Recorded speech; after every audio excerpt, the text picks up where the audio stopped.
karena punya wakil presiden yang culun, bingung, linglung. Di sisi lain bisa membantu Pak Prabowo, tapi justru akan selalu mengganggu. Jokowi itu kayak raja menyiapkan anak itu untuk menggantikan dia nanti, tapi transisinya melalui Prabowo. Nah, buah si malakamanya di sini yang saya namakan psikopatologi politiknya si Fufu Fafa ini. Dia itu menderita parentifikasi. Parentifikasi itu salah satu gejalanya. Jadi anak yang tidak cukup umur dipaksa segala keburukan, segala kelicikan dan kejahatan politik Jokowi.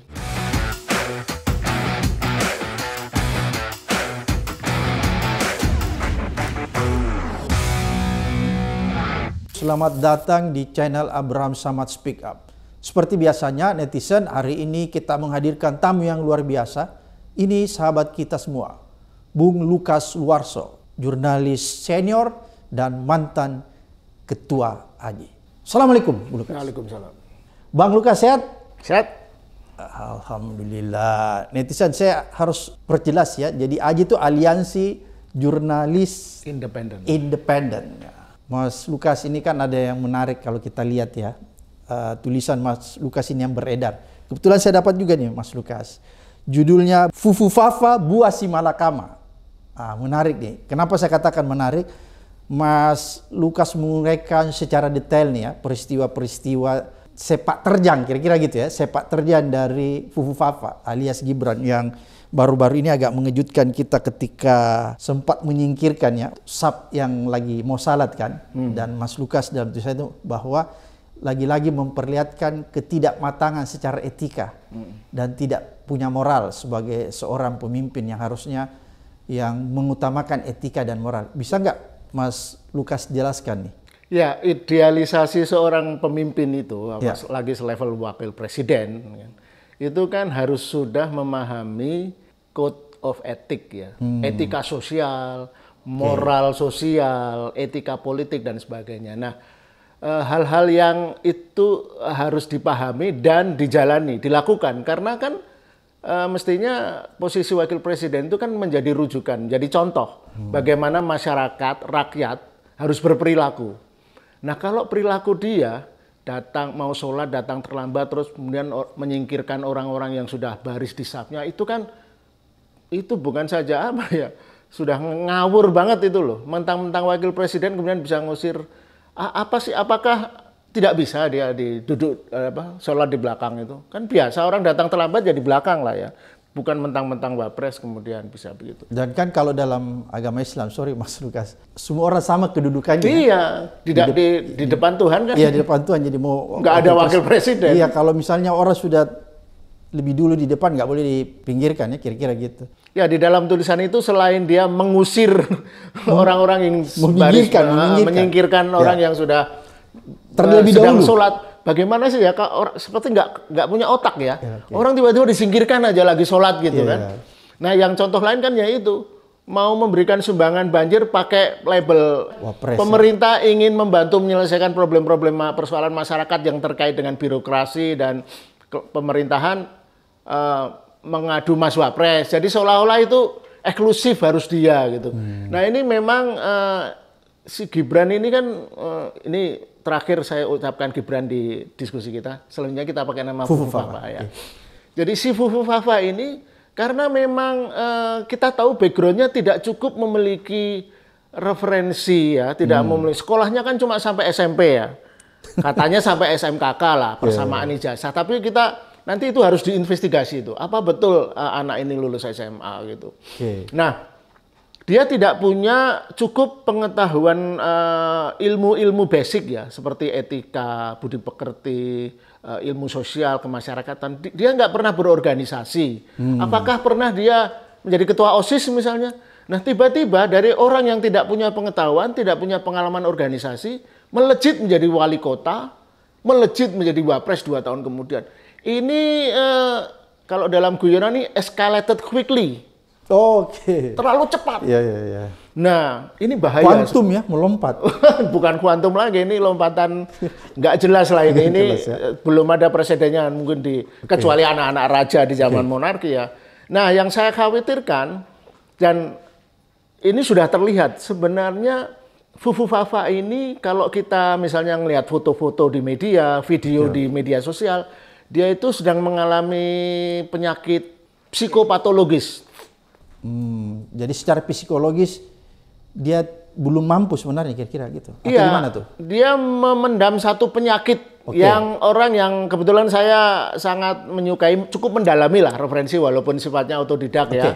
Saya bukan seorang psikolog, tetapi saya cukup menyukai referensi-referensi psikologi. Jadi, tapi sebelum ke sana saya ingin, kenapa kita di tulisan saya itu Buah Si Malakama? Buah Si Malakama ya. Karena itu nanti dia itu akan posisi dia sebagai wapres di satu sisi dengan ketidakmampuan kognitifnya, ketidakpunya pengalaman organisasinya itu akan berbenturan.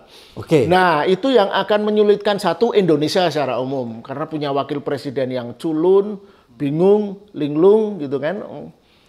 Di sisi lain yang paling menderita nanti Pak Prabowo. Prabowo. Sebagai presiden yang seharusnya didampingi, seharusnya bisa membantu Pak Prabowo, tapi justru akan selalu mengganggu. Jadi blunder dengan aksi-aksi politiknya. Nah, si Malakamanya begini.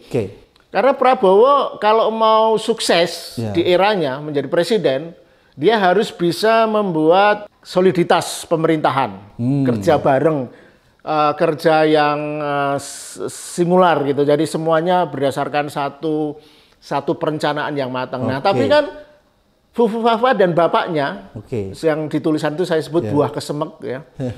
Jokowi itu kan punya agenda sendiri. Dia kan tidak terlalu peduli dengan Prabowo mau ngapain gitu. Karena dia sudah punya agenda tersendiri. Dia sudah punya agenda sendiri. Dia ingin Fufu Fafa segera jadi presiden. Baik karena ada aksiden, kesehatan Prabowo, karena usianya ada apa-apa, sakit keras, atau bahkan yang lebih fatal. Kemudian, nah makanya segera bisa jadi presiden menggantikan. Atau kalaupun tidak, dia sejak awal ingin membangun citra kampanye. Jadi si Fufu Fafa ini, dugaan saya, 5 tahun menjadi wakil presiden kalau selesai, itu hanya akan kampanye untuk dirinya sendiri terus. Contohnya itu tadi, lapor Mas Wapres, bansos Wapres gitu. Ya. Jadi berarti selama Fufu Fafa menjalani tugas sebagai wakil presiden, yang dia lakukan sebenarnya adalah program-program yang hanya untuk mencitrakan dia secara personal ya. Bukan program-program untuk kepentingan rakyat. Iya, kepentingan dirinya sendiri. Dalam podcast kita sebelumnya saya sebutkan bahwa semuanya ingin dia personalifikasi. Dan saya kira itu memang disiapkan oleh strategi bapaknya kan. Politikus yang kita tahu culas itu. Jadi semuanya untuk kepentingan keluarga, dinasti. Kan si Fufu Fafa itu dijuluki oleh Al Jazeera sebagai Nepo Boy. Jadi anak nepotisme. Jadi semuanya ingin disiapkan. Jadi kayak Jokowi itu kayak raja menyiapkan anak itu untuk menggantikan dia nanti, tapi transisinya melalui Prabowo. Nah, buah si Malakamanya di sini. Prabowo tidak bisa mengambil putusan tegas karena merasa berutang budi, ikut mungkin membantu kemenangannya menjadi presiden. Tapi kalau dia biarkan, dia akan menjadi ancaman. Dia akan membuat Prabowo itu stres, cemas, gemas. Bukan saja pasti akan terngiang-ngiang kan Fufu Fafa itu. Posting-postingnya yang menghina keluarga Prabowo dan itu walaupun tidak diakui secara sadar terbuka, tapi itu tertanam di bawah sadar. Dalam psikologi manusia pasti sebenarnya ada ketidaksukaan, ada ketidakjengkelan lah Prabowo dengan keluarga Fufu Fafa dan keluarga Jokowi ini. Karena memang mereka begitu egois ya, begitu mementingkan diri mereka sendiri gitu loh. Nah, ini si Malakamanya akan kalau dalam bahasa populer kan dimakan mati papa, tidak dimakan mati mama. Jadi kalau disingkirkan, dia Prabowo akan merasa jadi orang yang tidak konsisten, tidak aman. Tapi kalau dibiarkan akan mengancam. Itu buah si Malakama. Dan itu buah si Malakamanya Prabowo itu juga bagi Indonesia juga begitu. Kita mau tidak mau terpaksa harus menerima buah yang pahit ini dan kita harus telan. Dalam hal ini Prabowo punya peran sangat strategis agar dia tidak terkena kutuk buah si Malakama ini. Mas Lukas, ada yang menarik tadi kalau kita lihat dari segi psikologis ya. Tadi kan Mas Lukas menyinggung sedikit bahwa sebenarnya dari segi psikologisnya seorang Fufu Fafa ini belum mampu ya atau belum cakap sebenarnya menduduki posisi puncak sebagai wapres. Jangankan posisi puncak sebagai wapres, posisi sebagai wali kota sebenarnya saja secara psikologis dia belum layak ya. Bisa nggak Mas Lukas jelaskan? Ya, pertama karena problemnya dia ini kan anak haram politik kan. Ya. Jadi orang dia terpilih itu bukan karena orang suka dia. Gitu. Anak haram konstitusi ya. Anak haram politik konstitusi, anak haram Pilpres 2023. Jadi dia direkayasa oleh para orang-orang tua ini, para ketua parpol yang tergabung dalam koalisi Indonesia Maju ini. Jadi dengan asumsi bapaknya masih populer, makanya anaknya juga akan ikut popularitas itu dan makanya didorong kalau bapaknya karena nggak bisa maju lagi kan sebagai wapres pun. Makanya si Gibran kemudian direkayasa. Koalisi Indonesia Maju merekayasa itu dengan segala kecurangan. Selain merekayasa sifatnya agar dia maju dengan kita yang sudah ketahui bersama tidak memenuhi syarat administratif kan usianya, kemudian direkayasa pamannya dijadikan MK dulu ketua MK agar bisa mengegulkan. Jadi itu kayak politik licik domino efek. Jadi kecurangan demi kecurangan harus dilakukan agar jadi itu. Nah akhirnya the rest is history. Dia jadi wakil presiden. Nah secara psikologis itu akan mempengaruhi lah nanti jajan. Dan kita sudah bisa lihat. Saya tadi singgung bahwa kalau kita melihat Gibran atau Fufu Fafa ini di foto atau di video di media sosial kan selalu wajahnya itu kayak wajah orang kosong, bengong, matanya tidak jelas, tidak fokus, kayak orang yang anxiety, depresi saya melihat. Kalau kita melihat wajah wakil presiden Fufu Fafa itu depresi, orang depresi sebenarnya. Itu karena memang akumulasi situasi psikopolitik yang curang itu. Bagaimanapun sejahat-jahatnya maling, ya, perampok, pencuri, penjahat, dia itu masih pasti punya lah rasa bersalah itu. Nah saya identifikasi setidaknya ada dua yang saya namakan psikopatologi politiknya si Fufu Fafa ini. Dia itu menderita parentifikasi. Satu, parentifikasi itu begini. Jadi ketika satu keluarga anak yang masih belum cukup umur, masih remaja, tiba-tiba karena satu hal, misalnya divorce orang tuanya atau terjadi bencana gitu, dia harus menempatkan diri menjadi orang tua. Pengganti, misalnya karena bapaknya meninggal atau ibunya Jangan dulu, dia mengganti padahal dia belum siap sebenarnya. Belum siap, kan masih anak remaja itu kan harusnya ya main-main, guyonan, having fun, tapi tiba-tiba harus menempati posisi yang begitu penting sebagai pengganti kepala keluarga. Nah, analoginya itu seperti itu. Gibran itu kan masih suka main boneka. Ya, waktu di Solo ya. Di wali kota dia nyimpen mainan dan dia suka main game, main media sosial yang main segala menumpahkan kata-kata kotor, jorok, pornografi dan sebagainya. Nah itu kan normal untuk anak-anak remaja, tapi tiba-tiba dia jadi wakil presiden.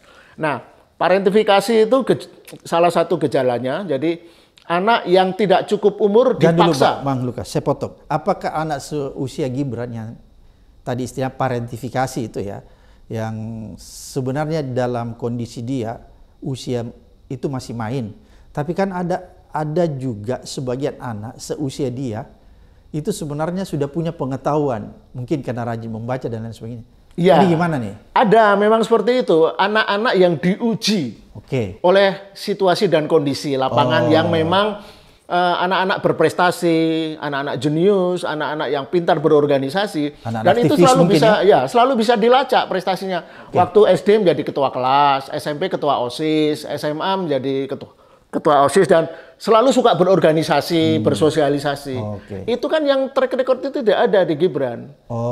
Kan rumor yang beredar dia sekolah kursus di Singapura itu kan untuk tahu sendirilah infonya kan untuk mengalihkan karena dia salah pergaulan gitulah.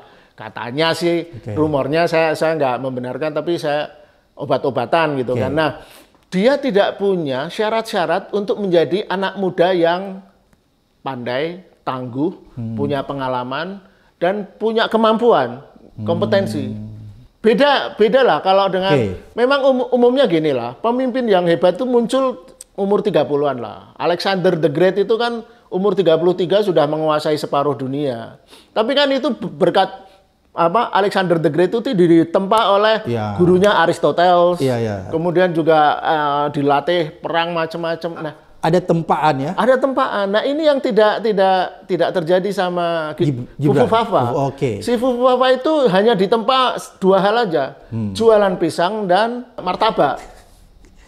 Nah, terjadi ada kesenjangan psikologis yang saya namakan itu tadi psikopatologis. Satu parentifikasi itu tadi. Yang kedua yang lebih pas analoginya atau metafornya adalah dia menderita Atlas Syndrome. Atlas Syndrome atau Atlas Personality. Atlas Personality. Nah, ini saya kutip dari kisah mitologi Yunani. Jadi Atlas yang memanggul langit atau bola dunia itu supaya tidak runtuh, supaya langit tidak runtuh, itu dia dihukum oleh dewa Zeus. Karena nakal lah semacam itu. Nah, kalau si Atlas itu kan memang sengaja berani melawan dewa-dewa dalam mitologi Yunani. Jadi Atlas sanggup menahan agar langit tidak runtuh. Tetapi si Fufu Fafa ini tidak punya track record berani melawan kemapanan, berani memberontak kayak dulu Bung Abraham Samad zaman mahasiswa, zaman SMA mungkin Bung Lukas jadi aktivis. Saya pernah dipenjara karena ngelawan Soeharto gitu. Jadi dia nggak punya pengalaman itu.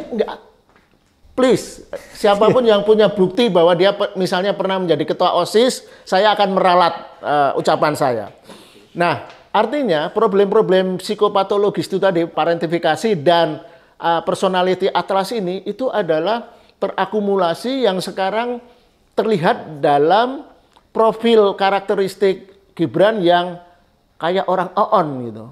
Plonga-plongo kalau di TV dan kayak bingung ya. Iya, yang terakhir tuh kita lihat kan baca pidato para-para. Jadi dugaan saya ketika dia menghadiri acara-acara formal, seremoni, harus membuka acara ini, memimpin rapat itu, kan kerjaan wakil presiden sebenarnya itu. Dia sebenarnya tidak sepenuhnya baterai dia itu penuh gitu. Jadi seperti HP yang lemot, tidak bisa menangkap sinyal dengan baik. 50% ya kalau dicas. Akibatnya akan selalu muncul kontroversi-kontroversi yang menggelikan itu. Para-para, kemudian pidato dia membaca teks yang tidak bisa membaca teks itu boleh, tapi kan ya harus sambil melihat. Jadi seperti orang on kan, seperti orang yang lihat aja, perhatikan. Dan itu saya sudah amati sejak dulu masa kampanye. Ingat nggak ketika video dia yang paling terkenal itu? Dia masih culun, masih belum jadi pengusaha martabak dan pisang. Nah, dia diperkenalkan oleh Jokowi, bapaknya, kayaknya di rumah itu, di depan wartawan. Ini perkenalkan anak sulung saya, Gibran gitu. Nah, maksudnya Jokowi itu agar Gibran tampil ngomong di depan, menunjukkan bahwa dia anak seorang presiden. Tapi yang terjadi kan dia melengos sambil menggerutu, dia bilang, oh, emang saya pengangguran. Harus ngintilin bapak saya kan banyak kerja, kan dia ngomongnya gitu kan. Nah, itu kan menunjukkan ketidakmampuan diplomasi satu anak presiden, kemudian dia tidak memahami situasi bahwa seharusnya dalam ketika Jokowi memperkenalkan dia sebagai anak sulung itu, dia bisa berbicara lebih menunjukkan kelasnya sebagai anak presiden. Nah, ini terbawa terus sampai sekarang dan akan terbawa terus sampai ke depan kalau dia masih menjadi wakil presiden. Oke, Mas Lukas. Ini kan kalau kita lihat tadi yang disampaikan Mas Lukas ini bahwa ini ada situasi kondisi yang sangat berbahaya karena Fufu Fafa ini sebenarnya secara psikologis sama sekali tidak layak untuk jadi pemimpin. Jangankan jadi wapres, jadi wali kota aja itu jauh sekali ya. Berarti konsekuensinya ini kan bahwa suatu ketika nih kita berandai-andai Mas Lukas. Kalau saja Pak Prabowo mudah-mudahan tidak berhalangan tetap bertahan 5 tahun atau berhalangan apapun yang tidak memungkinkan lagi untuk dia menjalankan tugas-tugas kenegaranya, kan otomatis digantikan oleh wakil presiden. Apa konsekuensi, apa bahayanya kalau tiba-tiba seorang Fufu Fafa yang sama sekali tidak mempunyai kemampuan baik dari segi kognitif, ya intelektual maupun kemampuan-kemampuan secara psikologis tiba-tiba diserahkan posisi itu? Ya, Bung Abraham Samad bisa membayangkan nggak? Oke. Tiba-tiba dia harus mengikuti conference G20. Oke. Dan harus bertemu dengan pemimpin-pemimpin negara besar dunia. Dengan keplonga-plongoannya itu, bayangkan. Bagaimana nanti pasti, karena orang kan penasaran semua kan, media-media asing, kepala-kepala negara asing kan tertarik dengan profilnya kan. Yeah. Dia akan menjadi sorotan, menjadi spotlight. Semua ingin menyorot. Nah, bagaimana dia disorot dengan tampangnya yang pelongo-pelongo itu akan satu sangat memalukan, dan kemudian juga apakah dia mampu memiliki basis referensi berdiplomasi ketika berdiskusi dengan kepala-kepala negara yang lain. Nah, atau kalau di dalam negeri lah, ada suatu situasi krisis politik. Dia harus memimpin kabinet mengatasi krisis politik, misalnya krisis ekonomi di mana dolar menjadi 20.000 dan sebagainya, yang sangat dibutuhkan satu kompetensi pemimpin yang punya visi, punya referensi gitu. Apa yang dia bisa lakukan? Jadi bagaimana keputusan-keputusan dia yang membingungkan itu nanti akan membahayakan Indonesia. Jadi please, menurut saya pemerintahan sekarang, Prabowo itu harus menyiapkan plan B deh. Jangan hanya merujuk pada bahwa kalau ada apa-apa, wapres otomatis. Iya, kalau wapresnya orang normal dan wapresnya punya kompetensi nggak ada masalah. Atau menurut saya sih lebih ideal ya udahlah di persona non grata sajalah, maksulkan. Jangan dihalangi. Kalau ada proses rakyat atau politik yang ingin memaksulkan, ya itu proses demokrasi biasa aja, jangan dihalangi oleh Prabowo. Saya kira itu harus begitu. Jadi menurut Mas Lukas bahwa seharusnya Prabowo memberikan ruang yang seluas-luasnya kalau ada proses yang mengarah kepada meminta pertanggungjawaban Gibran, dalam hal ini pemaksulan, itu harus dibuka ruang lebar, jangan dihalangi. Dia nggak usah memfasilitasi apapun. Jadi biarkan mekanisme demokrasi itu berjalan saja. Jadi seorang presiden yang baik, yang demokratis, itu kan tidak cawe-cawe.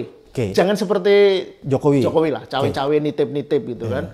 Jadi kalau itu nanti terjadi, proses politik bagaimana rakyat menuntut agar Gibran dimaksulkan dan kemudian direspon oleh partai-partai politik yang semakin jengah. Nah, Prabowo diam aja, seperti biasa lah diplomasi politikus. Saya tidak akan campur tangan, biarkan proses politik dan demokrasi berjalan. Udah gitu aja.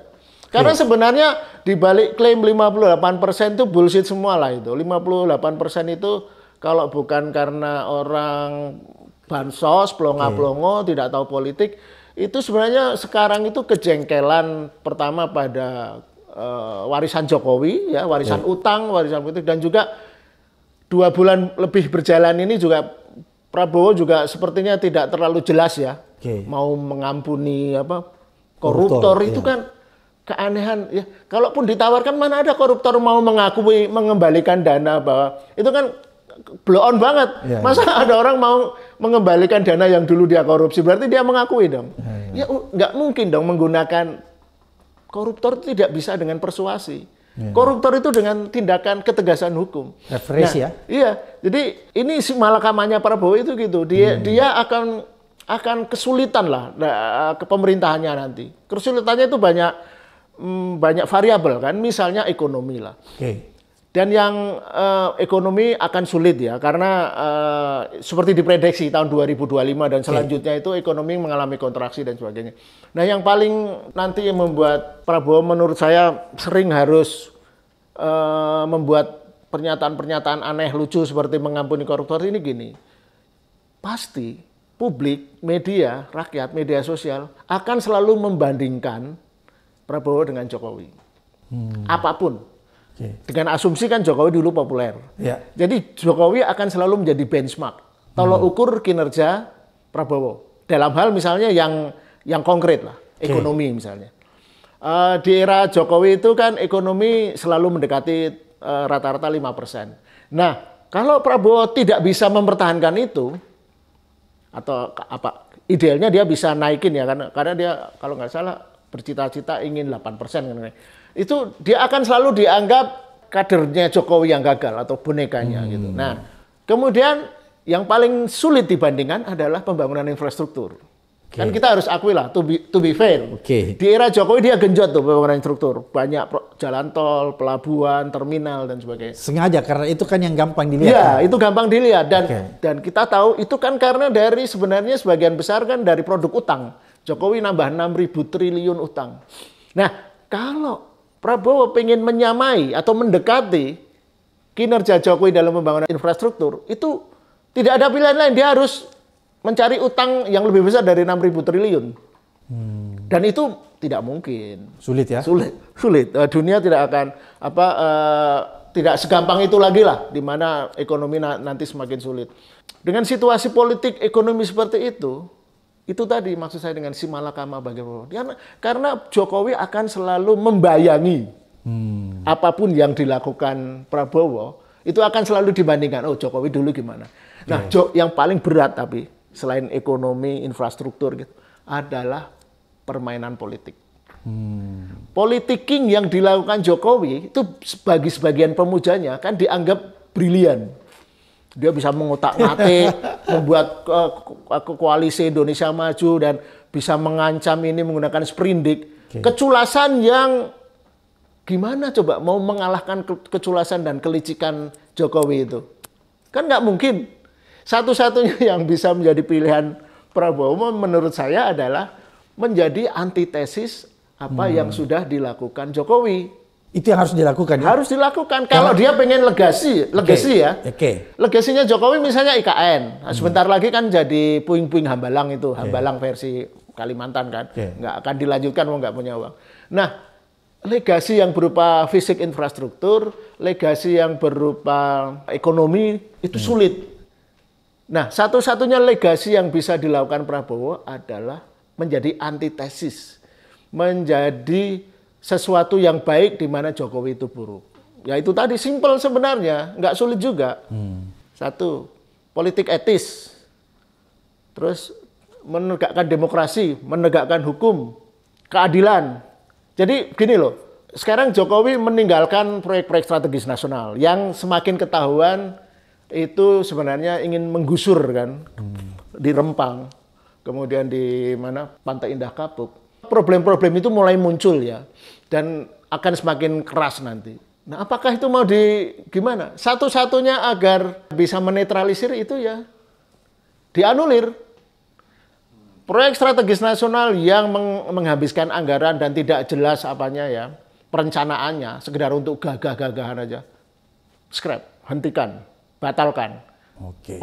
Paling jelas itu adalah kita kan kemarin baru pulang dari Rempang. Kita tahu kondisi bagaimana pulau yang begitu hijau, asri, warganya mau digusur dan kotanya mau diubah hanya untuk satu istilah Rempang Eco City. Tapi loh, itu tempat itu sudah eko, sudah sangat hijau, sudah lingkungannya terjaga. Mau diapain? Nggak perlu lagi. Dan mau membangun kota kok ngusir warga. Nah itu pendekatan developmentalis ala Orde Baru yang dilakukan Jokowi itu tidak semestinya diteruskan. Nah legasi Prabowo adalah hentikan itu semua.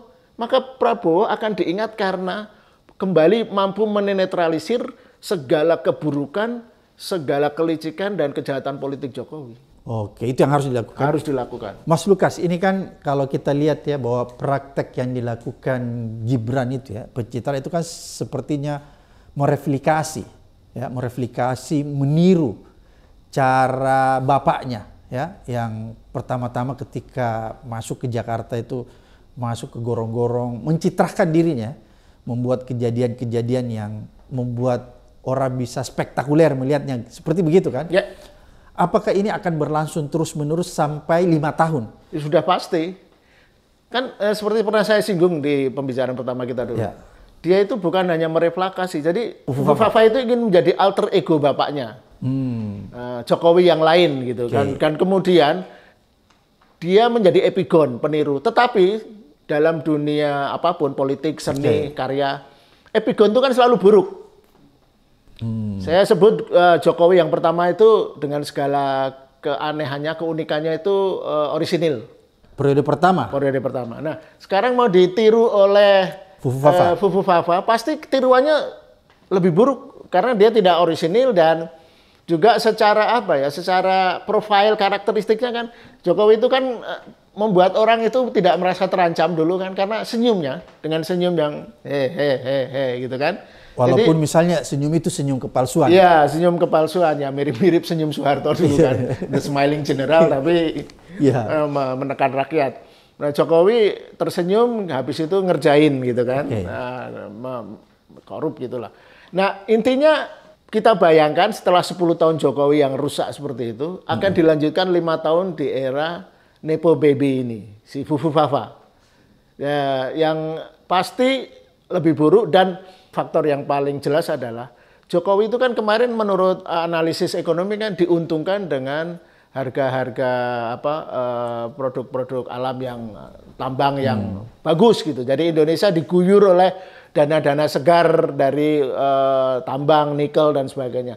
Nah, belum tentu tahun 2025 ke sana kan situasi yang favorable itu masih ada.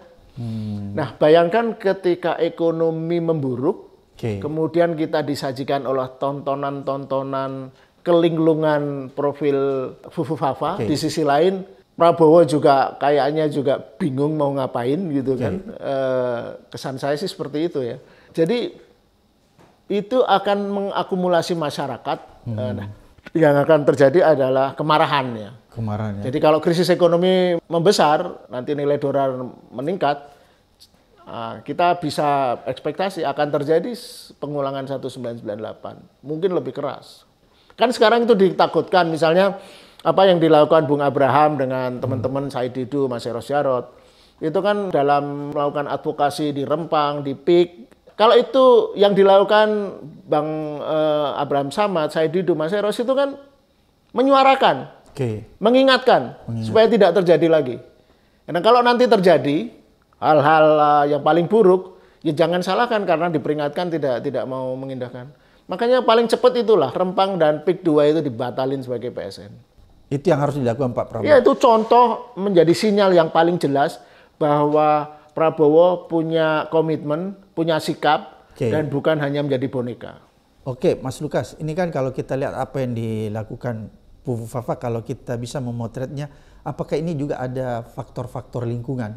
Kan begini, Fufu Fafa ini lahir dari lingkungan yang seperti kita tahu betul bahwa tadi kan Mas Lukas coba memotret bahwa orang ini kan walaupun dia tidak punya rekam jejak yang jelas untuk bisa tampil sebagai seorang pemimpin. Misalnya kalau dia anak muda, dia pernah jadi aktivis, atau paling rendah, misalnya dia pernah jadi ketua kelas, misalnya di SMA, kalau kita agak susah mencari dia punya jejak jadi aktivis mahasiswa karena dia nggak pernah kuliah, maka yang paling rendah kita bisa temukan misalnya dia pernah jadi ketua kelas gitu, kira-kira ya ketika sekolah. Apakah menurut Mas Lukas, apa yang terjadi pada diri Fufu Fafa ini sebenarnya juga tidak terlepas dari faktor lingkungan dia. Dia pernah juga menjelaskan secara eksplisit bahwa kan dia tidak punya tradisi di rumah, tradisi membaca. Itu kan pernah dalam satu wawancara ya.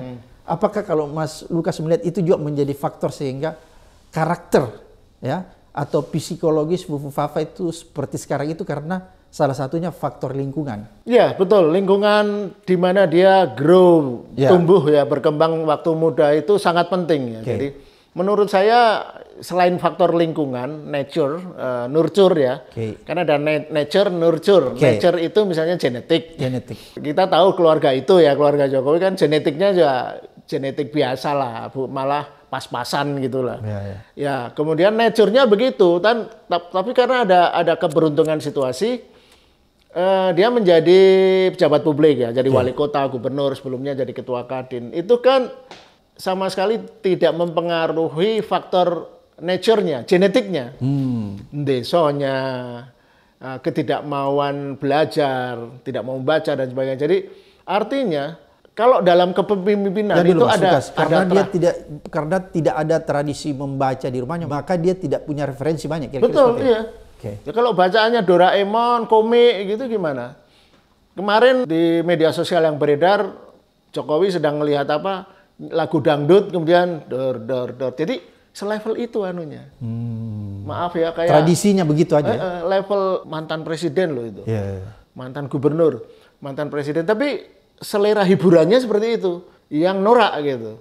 Harusnya kan dia punya tradisi membaca ya. Iya dong, dan gini loh, mantan presiden di negara-negara yang maju itu biasanya mendirikan misalnya Bill Clinton Initiative, Tony Blair Institute, Al Gore membuat kampanye perubahan iklim dan sebagainya.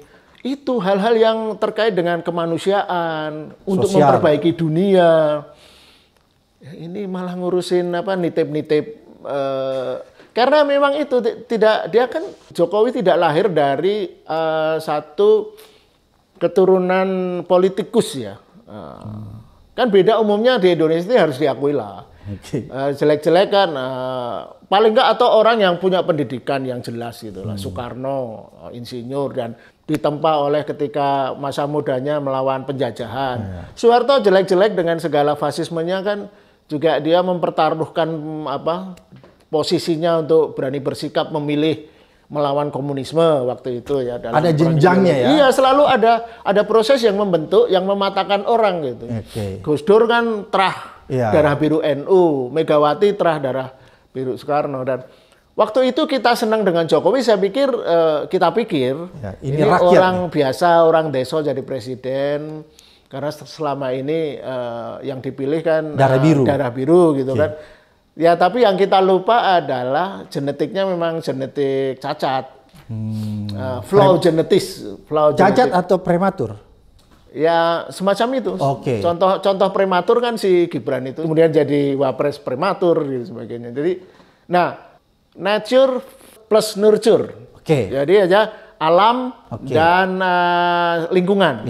Jadi saling, kalau dua-duanya tidak punya bekal yang bagus, bencana yang terjadi. Nah, itu yang akan kita alami nanti cepat atau lambat Indonesia. Kita dipimpin ya, kalau Prabowo nggak selamat nih sampai 5 tahun, kita dipimpin orang yang genetiknya cacat, juga nature-nya cacat, nurture-nya juga jelek. Gitu. Maka tidak ada kata lain menurut Mas Lukas. Kata lain menurut saya itu tadi. Harus ruang dibuka selebar-lebarnya untuk demokrasi harus dijalankan dengan benar. Demokrasi kita ini masih cacat, harus diperbaiki. Sehingga ketika ada proses-proses untuk menegakkan kembali demokrasi tanpa harus melalui proses aborsi, jadi melahirkan demokrasi yang kembali baik tanpa harus ada huru-hara, krisis politik, kerusuhan seperti 98. Sebaiknya itu disadari sekarang, dicegah. Melalui proses dengan proses demokrasi biar berjalan. Misalnya contoh proses konstitusi ya, misalnya ada proses memaksulkan Gibran, itu harus dibuka ruangnya. Kalau itu memang prosesnya alamiah, tidak boleh dihalangi. Nah, ini contohnya segini, yang terjadi kan mau gejala-gejala mau merekayasa politik juga terjadi lagi. Misalnya usulan DPR tidak perlu dipilih ya, yang dipilih cuma presiden aja, pilih langsung gitu. Bupati atau kepala daerah tidak perlu Kalau usulan itu disertai dengan kajian dan juga niat yang baik, nggak masalah bagi saya. Karena gini, bedakan election dengan demokrasi. Pemilihan umum, election itu cuma cara bagaimana menerapkan demokrasi. Saya pernah singgung bahwa dulu di Yunani, di beberapa negara belakangan ini modern juga, ada yang berlaku namanya sortition, pengundian. Jadi jabatan-jabatan tertentu itu diundi saja. Jadi dibuka orang-orang yang ingin aplikasi melamar atau diusulkan. Kemudian ada satu alat waktu itu di Yunani namanya kleroteria. Alat itulah yang secara adil mengundi. Pada akhirnya kan gini, kalau memang kita sebagai manusia itu punya kesetaraan, kesamaan dalam background, kemampuan, kompetensi, pemilihan itu sudah tidak relevan lagi. Diundi aja, oh ya udah tahun ini kamu, 5 tahun lagi ganti siapa. Jadi diundi itu pernah dilakukan di Yunani ya, bapaknya mbahnya demokrasi. Justru karena tahu sistem pemilu hanya untuk menjalankan demokrasi itu mudah sekali diakali oleh politik-politik yang licik, culas, dengan membayar, dengan money politik, dengan melakukan kampanye hitam dan sebagainya. Nah, biaya yang besar. Nah, kalau ingin menghemat biaya kan alasannya salah satunya itu. Dan juga agar masyarakat tidak dimanipulasi ya dalam kampanye. Udah terapkan aja sortition, bukan election. Oke. Diundi saja. Misalnya ada 10 orang tertarik jadi bupati Tapanuli. Ya udah. Yang pasti orang yang masuk dalam kriteria diundi itu sudah terpenuhi kriteria. Iya, kan harus ada syarat-syarat administratif. Pastilah harus diusulkan. Pokoknya yang dibuat itu syarat-syaratnya saja. Nah, kalau itu dilakukan dengan adil, fair, terbuka, jujur, orang akan terima. Nggak harus memang pemilihan umum itu tidak harus. Nanti di era artificial intelligence malah mungkin artificial intelligence jauh lebih bisa memahami bagusnya apakah seseorang itu, calon pemimpin itu karakternya bagus atau apakah dia korup atau tidak. Itu nanti bisa, istilahnya kan dalam istilah Yuval Noah Harari kan hackable. Orang itu bisa dihack. Bisa diketahui karakternya, sifat-sifatnya, motivasinya hanya dengan men-scan otaknya. Nah, zaman nanti berubah, Bang. Tapi di Indonesia kita akan dikelola oleh orang fufu-fafa yang tidak memahami semua itu. Dia hanya memahami istilah-istilah, tapi sering salah. Masih kita ingat? Asam sulfat. Asam sulfat. Hanya karena dia mestinya ngomong asam folat gitu kan. Nah, karena dia memang tidak tahu substansi, esensi, dia hanya tahu istilah-istilah. Waktu kampanye dia kampanye tentang green. Tapi kan dia tidak memahami sepenuhnya apa itu. Nah, ini yang harus kita cegah dari sekarang. Kita semua harus mencegah. Kita akan mendukung Prabowo untuk menegakkan demokrasi dengan untuk mempersoalkan ini, memaksulkan atau mengadili Jokowi. Fufu-fafa. Fufu-fafa. Jadi berarti kita memberikan ruang yang seluas-luasnya Pak Prabowo, dan Pak Prabowo juga membuka ruang seluas-luasnya agar proses demokrasi, yaitu pemaksulan terhadap wakil presiden fufu-fafa, itu harus berjalan sebagaimana mestinya. Kalau Prabowo pengen punya legacy, diingat sebagai salah satu presiden yang mampu mengembalikan kerusakan pemerintahan, kerusakan demokrasi yang susah payah kita perjuangkan dari 98. Ini waktunya sudah berjalan 98, sekarang 2024, berarti hampir 30 tahun kan. Biasanya ada siklus politik 30 tahunan di Indonesia ini. Tahun Sumpah Pemuda 28, 45, 66, 66, 98. Kalau kita ingin mencegah situasi yang ekstrim dan dramatik dalam perubahan politik karena kemuakan masyarakat, kemuakan rakyat, harus dicegah dan harus dicari kanalisasi cara untuk memitigasi kemungkinan problem-problem politik besar. Karena ingat, politik akan semakin keras ya, karena justru 10 tahun di era Jokowi itu permainan-permainan yang culas itu. Yang sekarang misalnya yang terakhir menerima Hasto ya, tiba-tiba kasusnya 5-4 tahun diendapkan, pengen dinaikkan. Itu kan politik apa itu? Politik cap kampak gitu. Dan itu dirusak, hanya Jokowi yang di dalam sejarah politik di Indonesia melakukan itu dan dibiarkan. Dan itu tidak boleh dibiarkan menurut saya. Ya, menurut saya politik ke depan ini akan semakin kompleks. Bukan hanya Indonesia, manusia pada umumnya menghadapi situasi baru dengan hadirnya artificial intelligence. Nah, artificial intelligence ini nanti akan fitur yang akan banyak membantu manusia atau bisa sebaliknya membantu atau merusak, tergantung. Nah, bagaimana kita, pemerintah, mengantisipasi ini. Saya pernah singgung soal Indonesia Emas.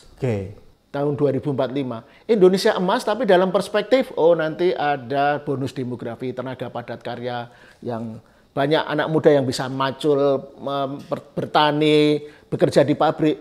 Itu semua nanti hilang itu. Pekerjaan-pekerjaan yang ada sekarang ini hampir pasti hilang semua. Ketika era otomatisasi, otomata, plus artificial intelligence mengambil alih banyak hal. Dan itu sama sekali kan nggak pernah disinggung di pemerintahan ini. Atau dicari upaya-upaya bagaimana itu kita bisa mengadopsi. Nanti di dunia ini kan hanya ada 2 pilihan ya. Kalau menurut saya demokrasi dunia itu. Model Amerika atau model China yang terkait dengan teknologi ya. Teknopolitik, teknodemokrasi. Kalau model Amerika itu kan license fire. Bebas, semua aturan tentang dunia bisnis, bioteknologi, silakan. Nah, sementara di ekstrim lain Cina, semuanya harus diatur, negara yang harus mengatur. Nah ini ujian yang menarik ke depan, apakah model Amerika atau model Cina yang akan menjadi rujukan di dunia ini. Di Cina misalnya gini lah, Cina kan menggunakan teknologi untuk mengawasi rakyatnya kan, dengan CCTV dan sebagainya dan sebagainya. Nah, bagi negara-negara tertentu model yang bagus, negaranya menjadi tertib, aman, karena selalu diawasi. Ada CCTV yang maha mengetahui. Kemudian ada sosial kredit. Jadi kalau orang misalnya meludah di jalan, kreditnya langsung dikurangi gitu. Kalau dia melakukan mabuk di jalan dan sebagainya. Dan itu pengawasan itu sudah diambil alih oleh artificial intelligence teknologi. Nah, ke depan itu. Jadi fitur teknologi itu sangat melingkupi kegiatan manusia, termasuk politik. Nah, semua ini harus diantisipasi dari sekarang. Kita jangan hanya memikirkan misalnya makan gratis nih kan misalnya semakin nggak jelas ini. Turun terus sekarang katanya tinggal 7.500. Nah, sesuatu yang tidak logis nggak usah dilanjutkan lah. Di-cut aja nggak apa-apa. Itu oke. Masa lalu kampanye yang aneh-aneh biarin aja. Tapi yang kita kembali ke basic. Kalau tidak, nanti kita mengandalkan si Fufu Fafa yang punya Atlas personality, sindrom Atlas itu. Bukannya dia menahan langit runtuh, langit Indonesia akan runtuh karena si Fufu Fafa pasti tidak mampu menahan runtuhnya langit itu. Oke, luar biasa karena ketidakmampuan ya. Mudah-mudahan apa yang disampaikan Mas Lukas mencerahkan kita, mengedukasi kita, sekaligus menuntun kita untuk menemukan sebuah kebenaran yang seharusnya kita temukan di tengah kehidupan kita. Sampai ketemu di episode berikutnya di Abraham Samad Speaker.